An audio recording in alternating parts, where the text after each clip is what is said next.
Puga. Ay, kuya, ano ba? Bakit sir? Ba't bigla ka lumabas? Nasa bike lane ka na eh. Iniiwasan ko yung kahoy na yan eh. Anong kahoy? Pwede naman damputin yun eh. Hinto ka damputin mo. Hindi yung iwas ka bigla kang lalabas ng bike lane po. Hindi naman alam na sumusunod ka sa likod ko eh. Hindi kasi mabibilis sa mga sasakyan dito. Kaya mayroong bike lane dyan, sariling daan kayo. Kasi huwag kang basta lumabas. Buti sana kung nasa mirror ako eh. Kita eh. Bike lang naman to. Paano yan kuya kung nabangga kita? Eh di, bayaran mo ako. Ha? Bayaran mo ako. Kasalanan mo, bigla kang lumabas eh.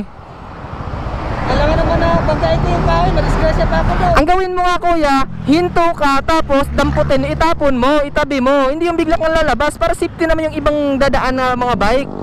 Eh, kung nagkamali ako, masisya ko. Ang tamo ko, sagutin ko talaga. Ay hindi ganun kuya, kasalanan mo, nakabidyo ako. Ikaw nasa likod eh.